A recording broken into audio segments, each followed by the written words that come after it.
in the bustling market town of Aba, where palm oil traders and textile merchants once filled the streets with life and commerce, there lived a woman named Nwanyereuwa.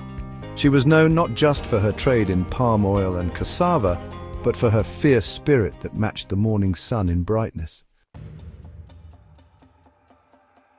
The year was 1929, and change hung heavy in the air like approaching rain.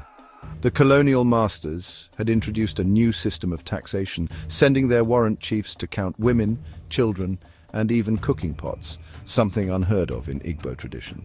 The women knew that counting possessions was the first step toward taxing them. One fateful morning, when Mark Emeruwa, a warrant chief's messenger, approached Nwanyereuwa demanding to count her possessions, she stood her ground. "Nwanyereuwa, my mother was never taxed. My grandmother was never taxed. Why should I be taxed? Are we now less than our ancestors?" Her words sparked a fire that had been building in women's hearts across the region. That very afternoon, the market women gathered under the ancient Udala tree where their grandmothers had held council. They employed sitting on a man, a traditional Igbo method of protest where women would gather at a man's compound, singing, dancing, and demanding change. Soon the movement spread like wildfire through palm oil routes and market networks. Women from different ethnic groups, Igbo, Ibibio, Andoni, Ogoni, and others, united under a common cause.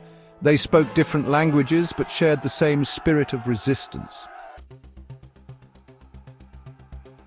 When the protests reached their peak, over 10,000 women had joined the movement.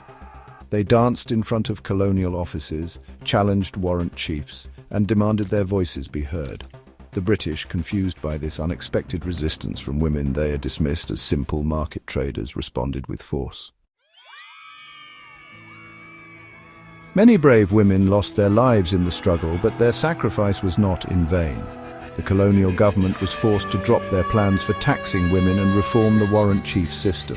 More importantly, the women had shown that the power of unity and tradition could shake even the mightiest empire. Today in the markets of Aba, traders still tell tales of these brave women. They say that on quiet evenings when the market is almost empty, you can hear the echoes of their protest songs in the wind. Young girls learn to tie their wrappers the way their grandmothers did during the protests, carrying on a legacy of strength and resistance. The elders say that every wrapper sold in Aba market carries a thread from those days of the women's war, and that the spirit of Nwanyereuwa and her sisters lives on in every woman who stands up for justice. They teach their daughters that true power lies not in guns or government positions, but in the unity of women who know their worth. And so the story of the Aba Women's War continues to be told, not just as a tale of protest, but as a reminder that when women unite, combining traditional wisdom with courage, they can change the course of history.